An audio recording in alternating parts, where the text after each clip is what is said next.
Hola, buenas tardes. Les voy a presentar mi proyecto. Mi nombre es Fátima Yasmín Escaso y vamos a ver lo que es el derecho. Ya vamos a hablar sobre el derecho individual al trabajo. Primero vamos a empezar con esta pregunta: ¿qué es el trabajo?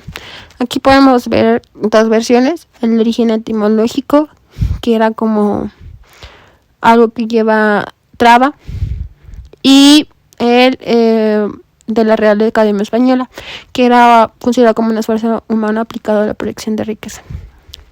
Vamos a pasar a hablar sobre los antecedentes del derecho laboral.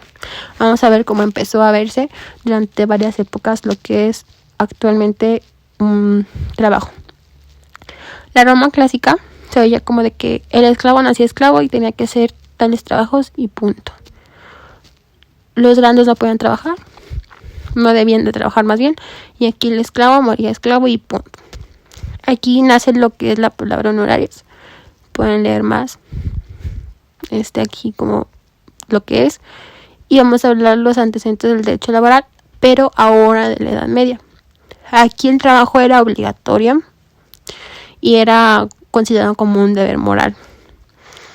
En esa situación de todo podía, aquí en la Edad Media puede que existió un sindicato o como si un derecho laboral, pero no estamos del todo seguros. Aquí nace lo que es el concepto del consumo. Aquí se decía que ya tenía otra mentalidad de que no solamente los que nacían nobles podían ser como ricos, si un pobre podía llegar a escalar a tener ciertas riquezas. Vamos a pasar a lo que era la Edad Moderna. Aquí las mujeres ya trabajaban, porque antes nada más estaban en el hogar y ya, o eran esclavas. Aquí no se les pagaba por igual, como actualmente se puede ver todavía en unos países, aunque ya hay derechos humanos en muchas organizaciones, pero pues todavía actualmente se ve. Y aquí desaparecen las leyes antiguas del trabajo, dejando así el paso al liberalismo y al comunismo.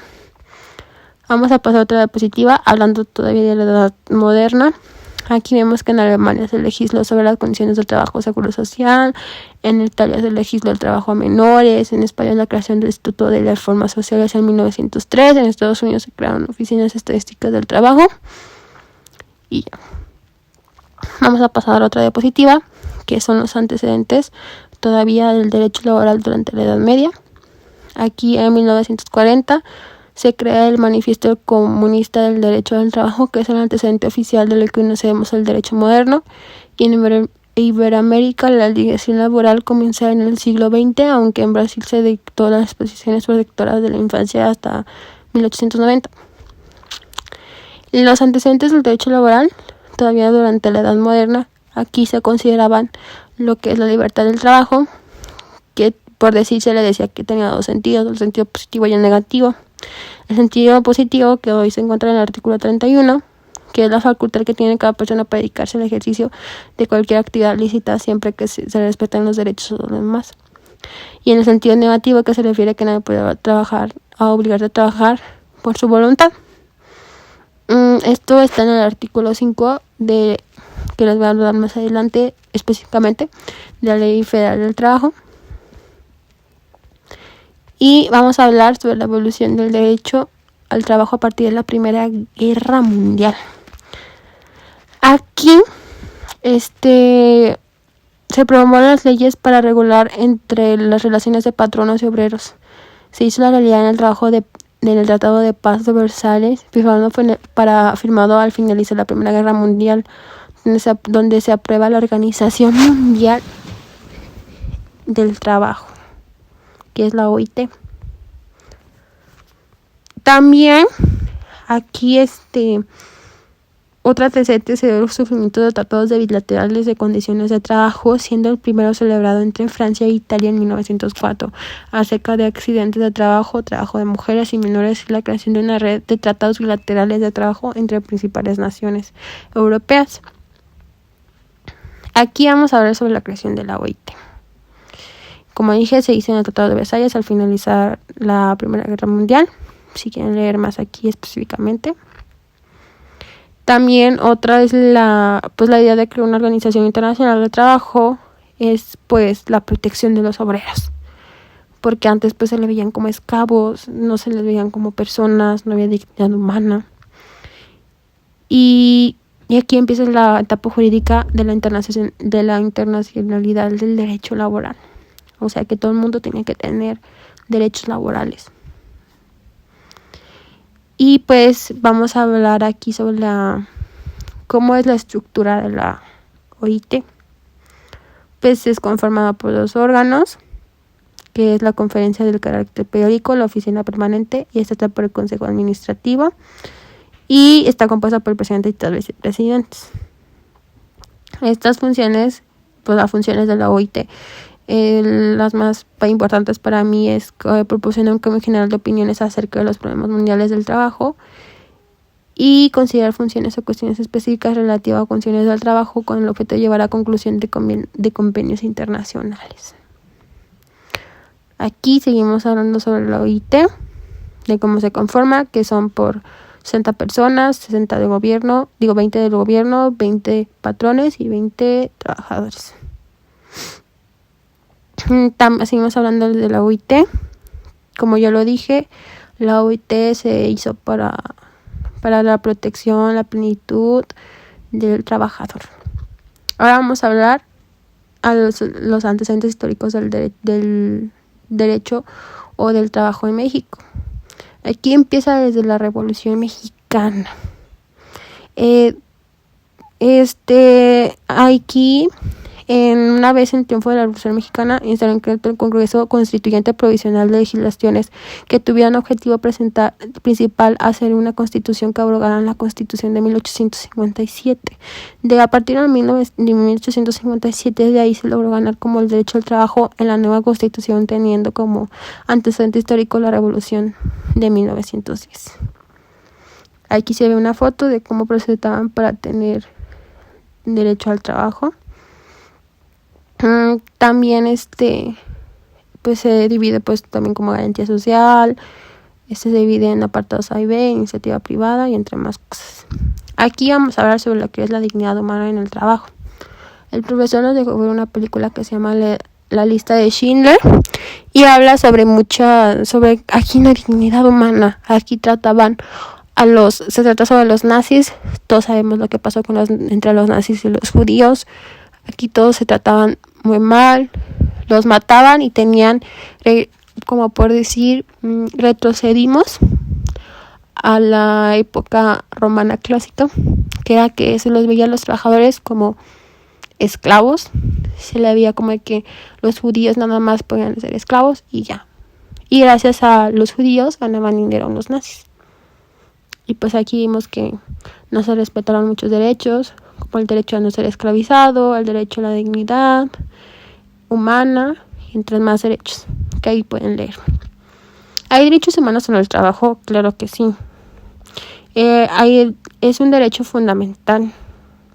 Toda persona tiene derecho a trabajar para poder vivir con dignidad. Los derechos humanos en el trabajo tienen su origen como derechos sociales de la Constitución Mexicana de 1917 y la Constitución Alemana de Weimar de 1919.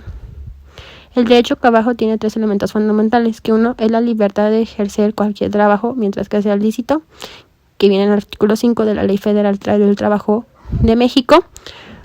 2, que es el derecho a tener un trabajo. Y 3, que es dignidad en el trabajo. Vamos a hablar sobre los principios constitucionales. Los principios constitucionales vienen en la Ley Federal del Trabajo, que es el artículo 5 y el artículo 3. El artículo 5 habla sobre que todo el trabajo puedes trabajar en lo que tú quieras, en lo que se te dé la gana, mientras que sea lícito y que no afecte a alguien más. Y también habla sobre que los trabajos forzosos o gratuitos están prohibidos, que a ninguna se le puede obligar a permanecer más de un año en un trabajo, que se nos debe de pagar nuestro salario y eso, el pago es responsabilidad civil. También es que la ley determina las licencias que se necesita para varios trabajos, porque para ser panadero en algunos lugares no te piden la licencia de gastronomía, que ya se estudia gastronomía, pero para ejercer tu trabajo como abogado, sí necesitas una licencia. También en la siguiente diapositiva vamos a hablar sobre lo que es el artículo 123 de la Ley Federal del Trabajo. De la Constitución Mexicana. Me equivoqué anteriormente, también es de la Constitución Mexicana. El 123 habla sobre que el Congreso de la Unión, sin compartir las bases siguientes, deberá de expedir las leyes sobre el trabajo, las cuales regirán el trabajo debe de tener una moderación de condiciones, que es la jornada, que debe de tener descanso, debe de tener salario, que debe de tener vivienda, higiene, seguridad del trabajo y todas las que ven aquí, que también debe de estar relacionado con las huelgas y paros. Aquí las huelgas, si alguien hace una huelga contra el patrón, todos deben de respetar las huelgas o un paro. Nadie puede ir a trabajar o nadie puede trabajar. En los tribunales del trabajo, normas de protección al trabajo, trabajo en el país extranjero, cajas, seguros y agencias de colocación de medidas protectoras, formación de lo que es las constitución de niveles y de defensa del patrimonio de familia. Y aquí en la siguiente diapositiva hablo que son todas las leyes, incluyendo disposiciones de condiciones de trabajo individual, colectivo, que la organización y buen funcionamiento de las juntas de conciliación y arbitraje, preocupación por el trabajo de mujeres y menores. Fueron reglamentados otros trabajos especiales, como el empleo público, el trabajo agrícola, el trabajo doméstico, que antes no estaba como reglamentados, y más. Vamos a hablar sobre el artículo del 1 al 20 de la Ley Federal, ahora sí, del Trabajo. El primero habla sobre que la presente ley de la observancia general en toda la República se rige por las relaciones del trabajo del 123 de la Constitución, que le acabo de explicar. El artículo 2 es que los fines de la persona, al garantizar un equilibrio entre los trabajadores y la empresa, que si trabaja, le pagarán de acuerdo a su trabajo. Respeto digno y decente, que los sindicatos tengan libertad, o sea, que tengan derecho de huelga. Esto habla sobre el artículo 2. La igualdad sustantiva, que no haya discriminación por ser hombre o por ser mujer, pero considerando las diferencias entre hombre y mujer, ya que tenemos diferencias físicas. No podemos poner a trabajar a una mujer cargando costales de cemento, pues no tendrá eficiencia. Vamos a hablar del artículo 3, que no se puede decir que valga más su trabajo, o sea, no se puede especular. No es un artículo de comercio, se respeta las diferencias biológicas de la mujer y el salario, que debe de ser digno. Vamos a hablar sobre el artículo 3 bis de la Ley Federal del Trabajo, que habla sobre lo que es el hostigamiento en el trabajo y el acoso sexual. El hostigamiento debe de haber una relación de subordinación, físicas, verbales, ambos, o sea, hasta eróticos. También podrá ser hecho penalmente. O sea, si no hay una relación de subornación, o sea, que de patrona, o no tiene que ser patrón, nada más de que, por ejemplo, si un trabajador hay subornación y te dice algo como de, por ejemplo, si tu patrón o el que tiene a subornación ante ti te dice como te acosa, te dice cosas y así, puedes mandarlo por el artículo, o no puedes demandarlo, nada más es por la Ley Federal del Trabajo. Tiene la obligación, va y checa, y si ve esas acciones ya se irán contra la empresa. También el acoso sexual, que no existe subornación. Aquí es acosar o mandar a alguien que no esté a mi mandato. La ley se cumple a beneficio de la sociedad. No te puede el patrón obligar a hacer ciertas cosas. El artículo 4 es que no se puede impedir un trabajo a ninguna persona y que se dedique a profesión o industria, al comercio, acomode siendo ilícitos. Y el artículo 5, que las disposiciones de esta ley son de orden público, por lo que no podrá ser efecto legal ni impedirá de goce y ejercicio de los derechos, sea escrita o verbal, la imperación que establezca. Aquí vemos sobre el trabajo de adolescentes menores de 15 años y más. Aquí hablamos otras sobre el artículo 5 de la Ley Federal del Trabajo, la facultad de patrón de retener el salario por un concepto de multa, trabajo nocturno, industrial o trabajo después de 22 horas para menores de 16 años. Aquí literalmente el artículo 5 habla de lo que no se puede hacer legalmente en el trabajo. En la 6 son normas complementos del 5 y el 3 de la Constitución. Son tratados internacionales con México sobre el trabajo. Y el artículo 7 es: en toda la empresa o establecimiento el patrón deberá de implementar un 90% de los trabajadores mexicanos por lo menos. O sea que el 90% de tu empresa debe de ser mexicanos, pero puedes traer extranjeros si es para capacitar a tus trabajadores y así. Y aquí pueden leer más específicamente sobre el artículo 7 de la Ley Federal del Trabajo. Aquí vemos el artículo 8, 9, 10, 12, 13, 14, 15, que son muy importantes. Habla sobre la Ley del Trabajo, artículo 20 y los conceptos. Muchas gracias.